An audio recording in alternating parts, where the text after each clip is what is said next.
Posani కృష్ణమురళిని arrest చేశారు కదా, దానిపై మీ అభిప్రాయం ఏంటండి? అరెస్ట్ చేయాలి, అలాంటి వాళ్ళకి వెళ్ళి అరెస్ట్ చేయాలి వాస్తవంగా.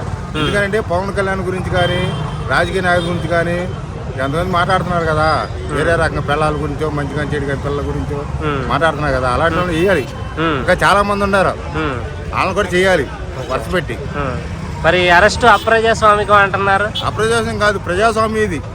ఇది ప్రజాస్వామ్య ప్రభుత్వం, ఇది అప్రజాస్వామ్యం కాదు. బ్రిటిష్ కాదు కాదు, ఇది ప్రజాస్వామ్యం, ఇది చెయ్యాలి. కరెక్ట్ అంటారు? కరెక్టే.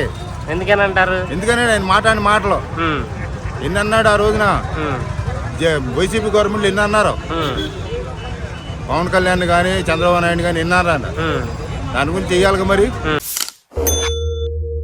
పోసాన్ని అరెస్ట్ చేయడం అప్రజాస్వామికం అంటున్నారు. అదే ధర్మం.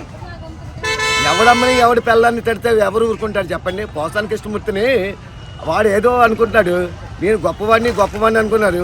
ఎవరికి గొప్ప అండి? వాడి ఇంటికి వాడే గొప్ప, నా ఇంటికి నేను గొప్ప.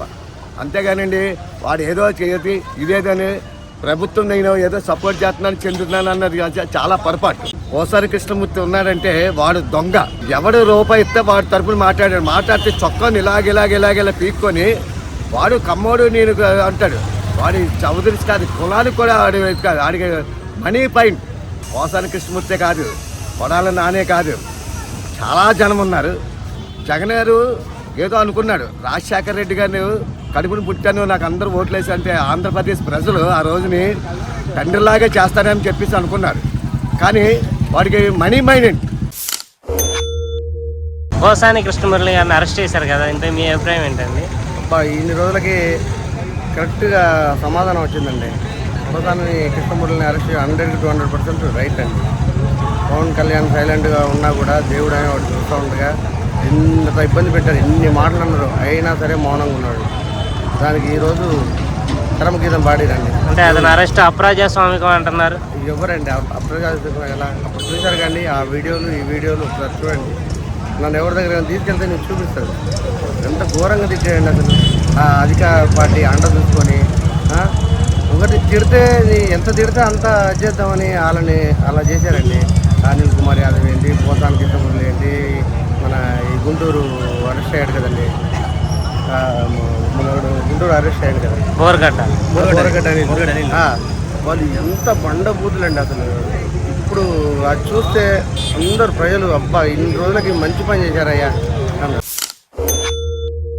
ఈరోజు పవన్ కళ్యాణ్ గారు అన్ని రకాలుగా 4 మెట్లు తగ్గి మన రాష్ట్రం బాగుండాలి, రాష్ట్రంలో ప్రజలు బాగుండాలి, మన గ్రామాలు బాగుండాలి, మన పంచాయతీ బాగుండాలి, మన వ్యవస్థ బాగుండాలి, విజయవాడ అమరావతి క్యాపిటల్ సిటీ అవ్వాలి, లేకపోతే మన వైజాగ్ సిటీ మన డెవలప్మెంట్ అవ్వాలి, బందర్ సిటీ పోర్ట్ ఏరియా ఎన్ని డెవలప్మెంట్ చేసుకుంటూ రావాలని చెప్పి మన పవన్ కళ్యాణ్ గారు 10 మెట్లు తగ్గి ఆయన అన్ని రకాలుగా ఒక సినిమా ఇండస్ట్రీని వదిలిపెట్టుకుని రోజుకి ఆయన చెప్పాలంటే ఆయన జీవితానికి ఈ పార్టీతో పనే ఉందండి.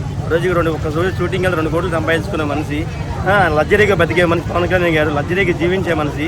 ఎటు చూసిన కొన్ని లక్షల మందితో, ఎటు చూసిన కొన్ని వేల మందితో సంఖ్యతో జన సముద్రం కదులుతుంది మన పవన్ కళ్యాణ్ గారు చూస్తే. అట్లాంటిది అధికార పార్టీ చూసుకుని మేము కూడా ఒకప్పుడు అధికార పార్టీకి కూడా మేము సపోర్ట్ చేసాము. ఎవరిని విమర్శించడం తప్పది. అలాంటిది పవన్ కళ్యాణ్ గారు విమర్శించడం మేము చాలా బాధపడ్డాం. మేము కూడా టైం కోసం ఎదురు చూశారు. కళ్యాణ్ బాబు గారిని కానీ లేకపోతే పార్టీ నాయకులని ఇది ఖర్చుకోవడం చేసేది కాదు. అలాంటి వాళ్ళు తగ్గిస్తే కానీ సమాజం బాగుంటుంది. కొంతమంది అంటున్నారు ఇది అప్రజాస్వామికం అరెస్ట్ అంటున్నారు. దేనికండి? ఇప్పుడు ఎవరి పిల్లల్ని నెడితే ఊరుకుంటారు, ఎవరమ్మని నెడితే ఊరుకుంటారండి? ఇవ్వ 10 సంవత్సరాల కురవాడు ఈ రోజు అరే నా కొడుకంటే అటు ఊరుకోవట్లేదు. అలాంటిది ఇలాంటి వాళ్ళు తగ్గితే కానీ వ్యవస్థ బాగుంటుంది సార్. ఎవరైనా కానీ విమర్శించు, వ్యక్తిగతంగా విమర్శించవద్దు. పార్టీ గురించి మాట్లాడుకోండి, పార్టీ గురించి చేసుకోండి. మీ ఒప్పుకోండి మీరు చేసుకుని వాళ్ళు ఒప్పుకొని వాళ్ళు చేస్తే ఎవరు ఒప్పుకోవాలి చేస్తారు. నువ్వు తప్పు చేస్తే స్పెషల్ నీకు తప్పలేదు, ఇది తప్పైనా అడగండి. ఇవాళ టీవీలు అసెంబ్లీ జరిగితే అందరూ టీవీ కాడ కూర్చొని చూసేవారు ఓ నాటికిలాగా. ఇవాళ అసెంబ్లీ జరిగిన చూడని పరిస్థితి అయిపోయింది. అంత ఘోరంగా బూతులు మాట్లాడుకోవడం.